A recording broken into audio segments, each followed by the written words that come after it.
असेतु सिन्धुपर्यन्ताय यस्य भारतभूमिका पितृभु पुण्यभूमिश्चैव स वै हिंदूरिति स्मृतः। भारत भू का सच्चा छिपाया गया इतिहास आपके समक्ष रखने का हमारा प्रामाणिक प्रयास है।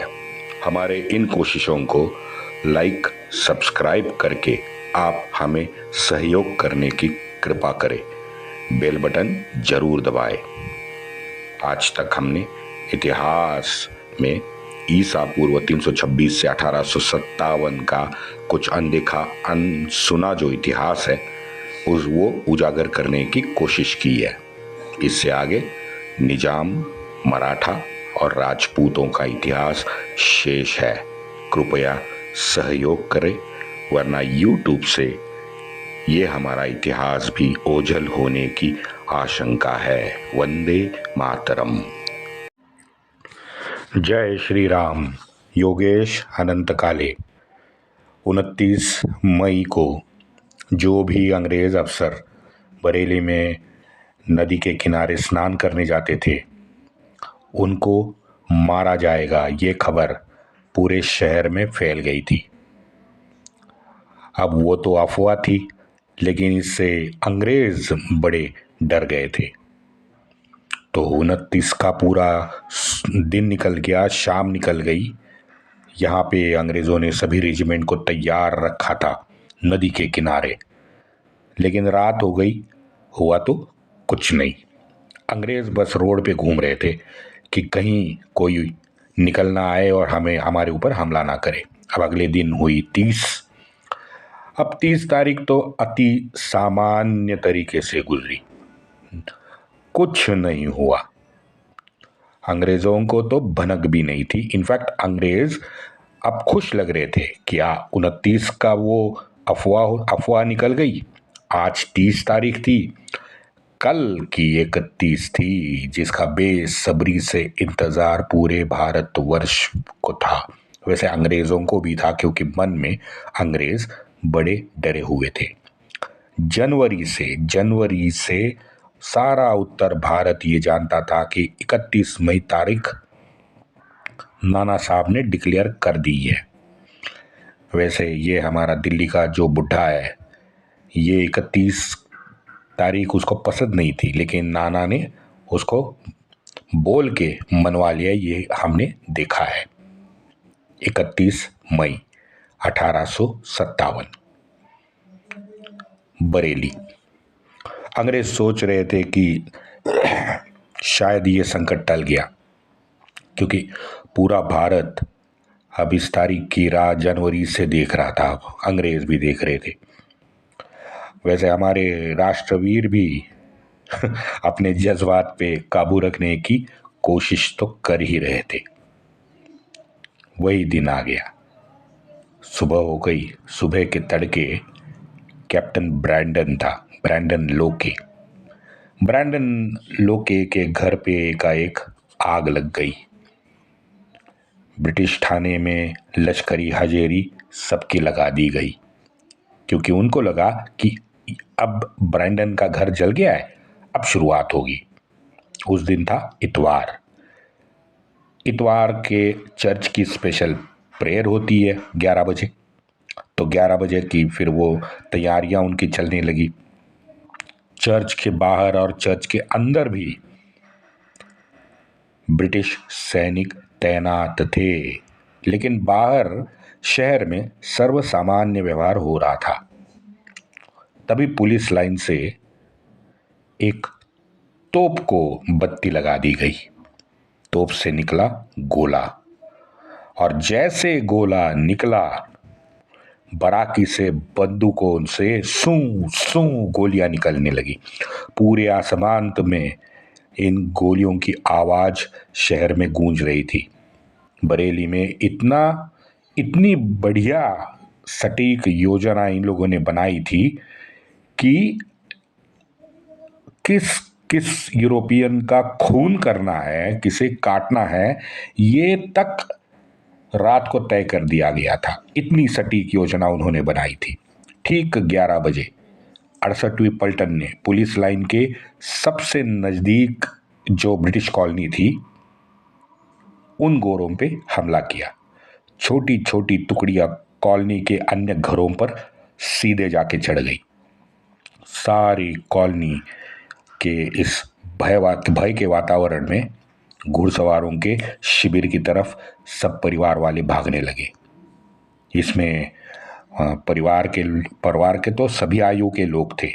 बूढ़े थे, वो मेमे थी। हाँ, वो मेमो का फोटो देखा है ना आपने, वो सफेद गाउन, ऊपर वो हैट बीट।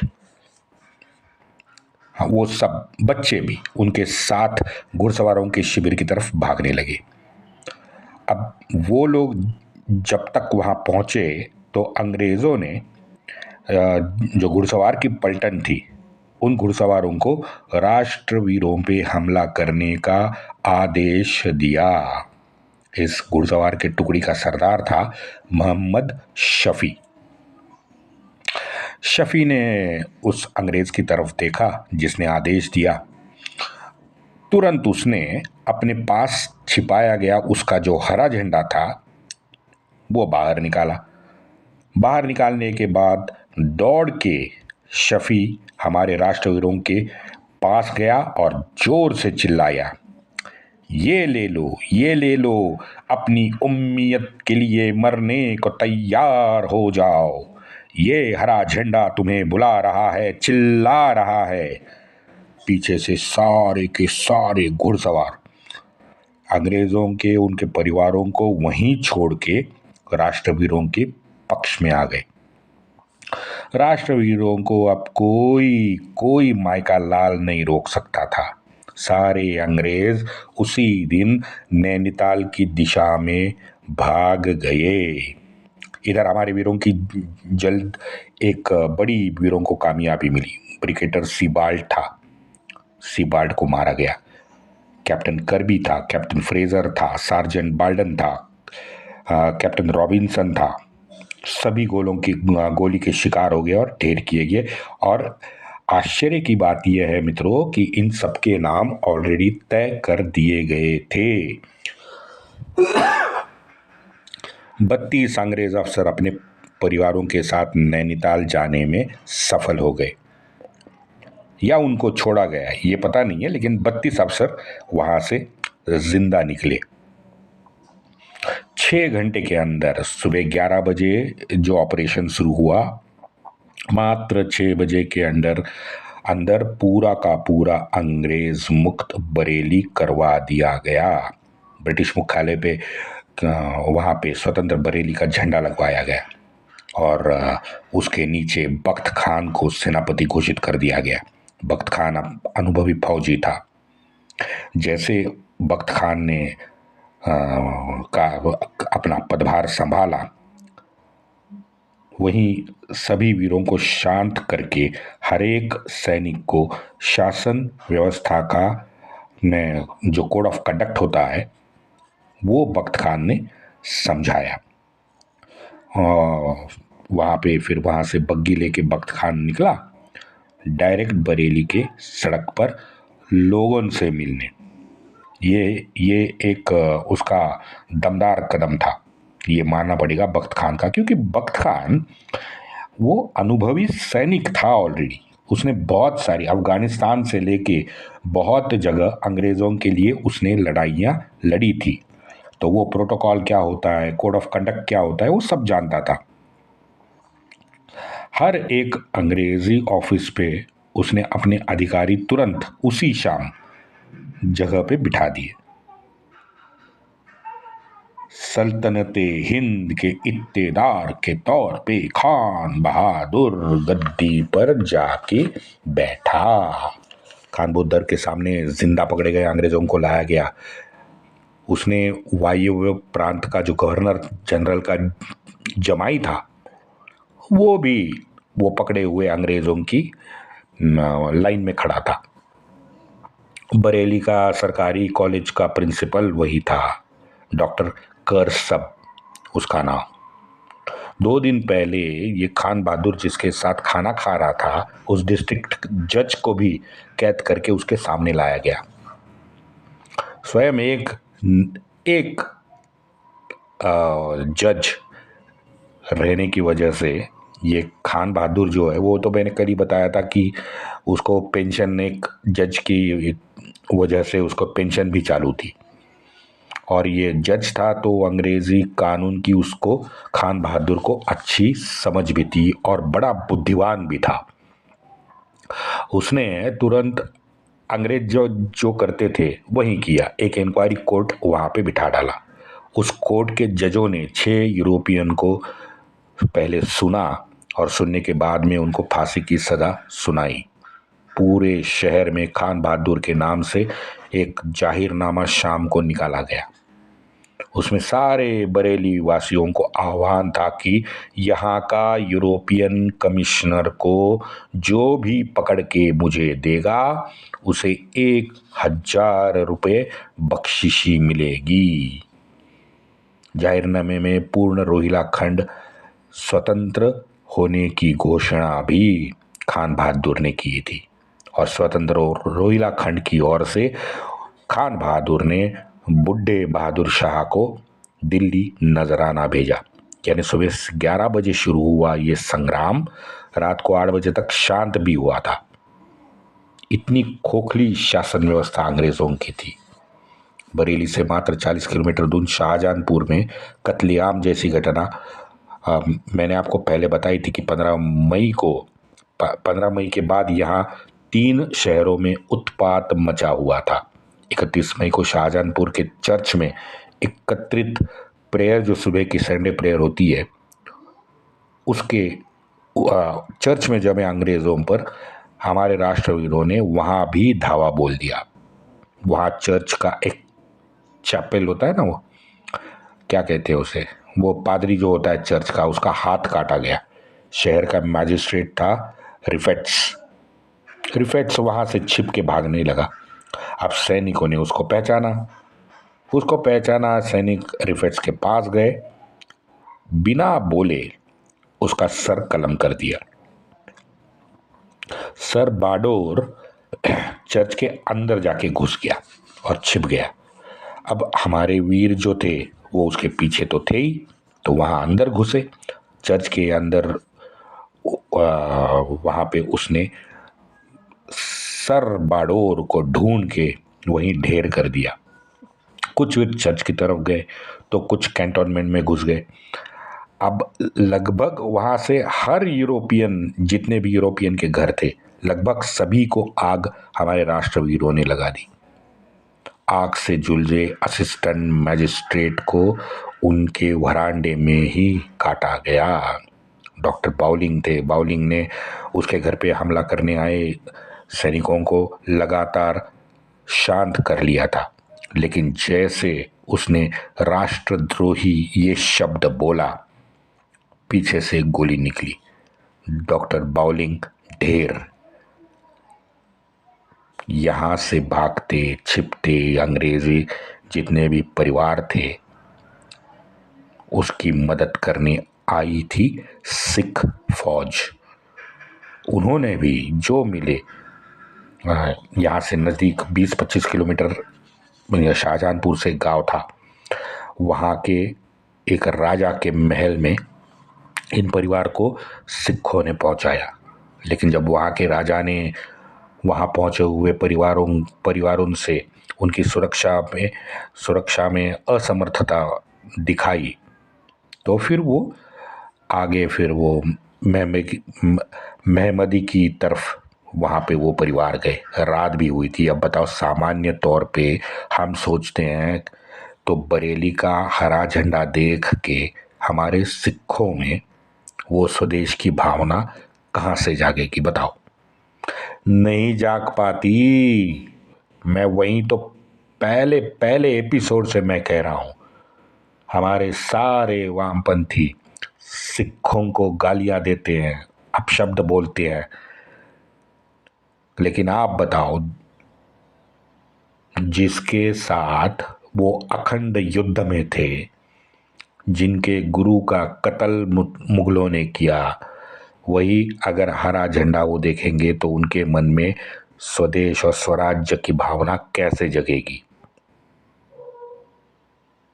तभी तो फिर अंग्रेज़ों की उन्होंने मदद की ना। आप आंखें बंद करके सोचो आप। क्या अल्लाह हो अकबर का नारा मैं दे सकता हूँ? एज योगेश अनंत काले मैं अल्लाह अकबर का नारा दे सकता हूँ? नहीं दे सकता। मैं हाथ में हरा झंडा लेके घूम सकता हूँ? नहीं घूम सकता।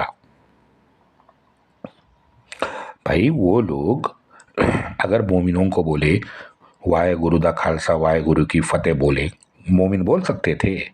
नहीं बोल सकते थे। जिस नारे के लिए सिखों के गुरु को इन लोगों ने मार डाला, दीवार पे चुनवाया, भला उनका साथ सिख कैसे देते? पता नहीं ये इतिहास के जो कथाकार है वामपंथी वो इस बात को ज़्यादा महत्व क्यों क्यों नहीं देते ये तो पता है, लेकिन ज़्यादा इसके बारे में लिखा भी नहीं गया है। ये दुर्भाग्य की बात है। अगर समझो अगर हम जीतते तो हिंदुस्तान होता, लेकिन अगर वो जीतते तो दारुल इस्लाम होता। ये फर्क है दोनों में। शायद फिर बाद में हम हिंदू और 1000 साल गुलामी में बदतर जीवन गुजारने के लिए मजबूर होते। बरेली से मित्रों 50 किलोमीटर दूर था मुरादाबाद।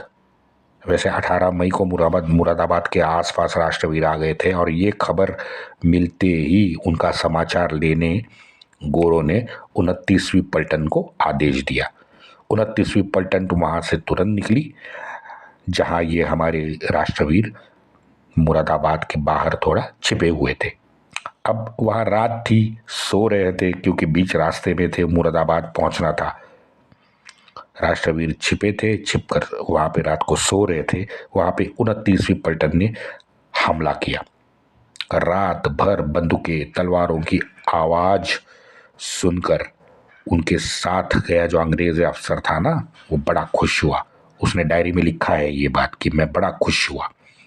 अच्छा, ये सारे 29 पलटन के जो हिंदी सोजिर थे ना, हमारे काले हिंदी सैनिक सोजिर, सुबह तड़के उसके सामने हाजिर हुए तो वो खुशी से पागल हुआ। अपनी पलटन पे उसको पूरा विश्वास था और पलटन ने भी उसका विश्वास सार्थ किया और इसीलिए वो खुश था। हुआ यूं मित्रों कि उनकी जो संख्या थी ना, वो संख्या गिनने के बाद चकराया। अब संख्या लगभग वही थी जितनी उसने रात को भेजी थी और बड़ा खुश होके वो रात को सोया भी होगा कि भाई आप मार काट चल रही है, चलो बढ़िया है।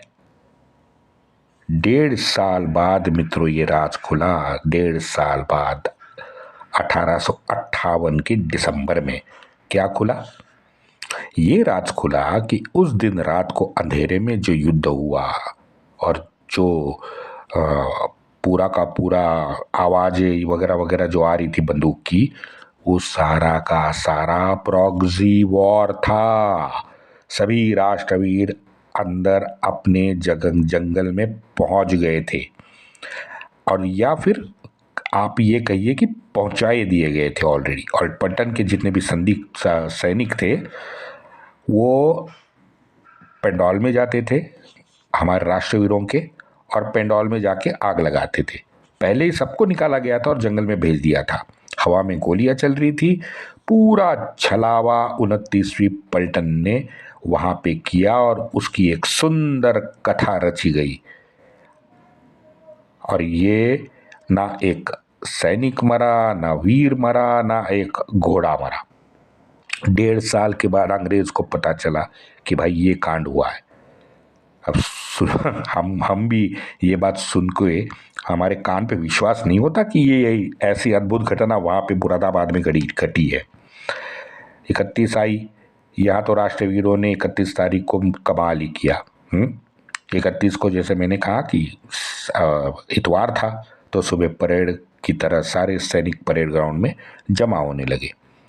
अपने अपने जगह पे वो खड़े होने लगे। अब ये देख के गरा अफसर अचरज में पड़ गया कि भाई ग्राउंड में ये लोग बिना बुलाए एक लाइन में, जैसे वो हर इतवार को जो प्रैक्टिस करते थे वैसे ये लोग आ रहे हैं, खड़े हो रहे हैं बिल्कुल। तो वो अचरज में पड़ गया, ग्राउंड में पहुंचा, सैनिकों को पूछा कि भाई आपको तो कोई आज परेड का आदेश भी नहीं है, फिर भी आप यहाँ पे जमे हो, क्या कर रहे हो भाई? जैसे वो ये बातें उनसे कर रहा था, सैनिक उस पे चढ़ गए। सैनिक बोले, भाई आज से तुम्हारा राज खत्म, जितना जल्दी हो सके यहाँ से आप रफू चक्कर हो जाओ, वरना मारे जाओगे। अब ये हमारे सैनिकों की, इस राष्ट्रवीरों की ये सद्गुण विकृति है। और मैं भी मानता हूं, जैसे सावरकर जी कहते हैं, अति औदार्य, अति प्रेम, अति स्नेह भावना, हाँ, अति औदार्यता है ना, ये गले का फांस हमारे बन गई है कलयुग में। आगे सैनिकों ने कहा कि भाई आपको हम 2 घंटे की मोहलत देते हैं, 2 घंटे के अंदर मुरादाबाद शहर आपको खाली करना पड़ेगा। अब वहां से अफसर निकला, नजदीक की पुलिस चौकी में शिकायत करने पहुंचा। पुलिस चौकी पे बड़ा सामान्य व्यवहार चल रहा था। उसने अफसरों को फरमाया कि भाई, अफसर यानी पुलिस अफसर ने, पुलिस अफसर को उसने बाहर बुलाया। अब बाहर बुला, वो जो पुलिस था वो अंदर भाई अपने वो डीसीपी बीसीपी एसीपी कोई होगा, तो वहाँ पे इंस्पेक्टर को बुलाने अंदर गया। भाई अंदर का जो बैठा वाला इंस्पेक्टर था उसने ये बाहर वाले ब्रिटिश ऑफिसर की बात मानने से इनकार किया। उसने 5 पुलिस वालों को पुलिस स्टेशन के बाहर जो अंग्रेज अफसर था उसके पास पहुंचाया और उनसे कहलवाया कि भाई आप यहाँ से निकल जाओ या यहीं मारे जाओगे। घबराया हुआ अंग्रेज अफसर वहां से तुरंत भाग गया। अब पुलिस मुख्यालय में इसी प्रकार की घोषणा तुरंत वहां लगभग साइमल्टेनियसली वहां उन्होंने कर दी थी कि भाई आज से कोई पुलिस अंग्रेज का आदेश पालन नहीं करे। इस प्रकार की सूचना पुलिसों को दे दी गई थी। और इस तरह से ये एक साथ जो नोटिस थी तीनों की, वो नोटिस गांव में, वो पुराने ज़माने में डफली होती थी और डफली 2 पुलिस वाले डफली बजाते थे या ढोलक बजाते थे। ढोलक कम होता था, डफली ज़्यादा होती थी। डफली बजाते थे और एक जो पुलिस रहता था वो सरकार आदेश जोर जोर से हर चौराहे पे चिल्लाया था। और वैसी नोटिस से शहर में फिर चिल्लाना इन्होंने शुरू किया। अब ये सुन के अंग्रेज तो पूरा का पूरा डर गया। उसे पता चला कि यहाँ हमारी दाल अब गलने वाली नहीं है। पुलिस हो गए, सैनिक हो गए, नागरिक हो गए, मुरादाबाद का बच्चा बच्चा सब एक साथ 31 को आ गए थे। अच्छा, वो हिंदू मोमेडियन का कार्ड है ना, वो भी यहाँ पे नहीं चला। सिख राजपूत तो यहाँ से कोसों दूर है, वो तो इसमें नाम भी नहीं थे, लेकिन हिंदू और मोमेडियन थे। लेकिन वो अंग्रेज़ों का कार्ड मुरादाबाद में उस दिन नहीं चला। सब एक साथ आए थे, ये मुझे मानना पड़ेगा। अंग्रेजी कलेक्टर हो, जज हो, मैजिस्ट्रेट हो, पादरी हो, स्कूल का प्रिंसिपल हो, सरकारी अस्पताल का डॉक्टर हो, सभी अपने परिवार समेत वहाँ से मात्र 3 घंटे में भाग गए। और ये दृश्य लिखने वाले ने लिखा है, बड़ा अद्भुत था। रोड पे सब गोरे एक लाइन पे वहां से निकल रहे थे और उन पे मुरादाबाद शहर में हमला ना हो इसलिए उनके साथ हमारे राष्ट्रवीर चल रहे थे उनको छोड़ने के लिए कि भाई यहाँ से तू भाई निकल जा, यहाँ पे रुक मत। आप देखो, मात्र 8 घंटे पहले जिनकी तूती बोलती थी, जिनके डर से लोग दरवाजा बंद करते थे, वो 3 घंटे में परिवार के समत हवा में उड़ गए। अंग्रेज वहां अपनी अहंकार की वजह से ठहरे थे। कुछ अंग्रेज थे जो वहां पे रुके हुए थे। अब रुके हुए अंग्रेज थे, इन राष्ट्रवीरों को लगा कि भाई ये अपने परिवार को साथ लेने रुके हुए हैं, तो उन्होंने उनको टोका। अब उन्होंने राष्ट्रवीरों ने रुके हुए अंग्रेज कुछ लोग थे उनको टोका, तो भाई वो राष्ट्रवीरों पे चढ़ने लगे। अब राष्ट्रवीरों पे चढ़ने लगे तो राष्ट्रवीरों को आया गुस्सा, तो वहां उन्होंने दया माया न दिखाते हुए सभी को काट डाला। अब पीछे वो देखने गए बैराक में कि भाई कोई बचाए नहीं बचाए, क्योंकि उन्होंने तो फरमान दिया था कि भाई एक भी गोरा यहाँ पे मुरादाबाद में हमें नहीं चाहिए। अब वहां घर के अंदर जब वो देखने गए तो 5 गोरे वहां पे वहीं बैठे थे। थोड़ा सा आगे चल के ये हुआ, उनके पास गए तो देखा कि पॉवेल अपने परिवार के साथ मस्जिद गया था और उसने इस्लाम कबूल कर लिया था, और इस्लामी वो कलमा बिलमा पढ़ के टोपी भी डाल के वो घर पे कलमा पढ़ते पढ़ते वहाँ पे घर पे रुका था। राष्ट्रवीरों ने ये देखा। अब राष्ट्रवीरों में मोमिन भी थे, तो उनकी उम्मीद जाग गई। तो पावेल के परिवार को जिंदा छोड़ दिया गया, उनको अभयदान दिया गया, मात्र और मात्र मुसलमान होने की वजह से। हाँ, ये तो वैसा ही है। हाँ, तू बलात्कार कर, चोरी कर, डाका डाल, देशद्रोह कर, कुछ भी कर, अगर मुसलमान है तो तुम्हें बचाने के लिए 20-25 काले कोट वाले कोर्ट में खड़े होंगे। ये वैसा ही है। तो पॉवेल वहां पे सिर्फ और सिर्फ इस्लाम कबूल करने के वजह से बच गया। ये एकमात्र घटना है मित्रों, पूरे 1.5 साल में एकमात्र घटना है जिसने मौत के डर से इस्लाम कबूल किया गोरे ने। ये एकमात्र घटना है। शाम को मुरादाबाद में हरा झंडा जो उनका था वो लहराया गया। अब बताओ मित्रों, मैं 2-3 एपिसोड से जो पर्सपेक्टिव आपको बताने की कोशिश कर रहा हूँ वो सही है या गलत है, आप सोचो। कमेंट में आप अगर लिखना चाहो, मुझसे बात करना चाहो तो आप कमेंट में भी लिख सकते हैं। अगर आपकी इच्छा है तो मैं आपसे इसके बारे में डिटेल बात करना चाहता हूँ। मोमिन सरदार ने मुरादाबाद स्वतंत्र किया।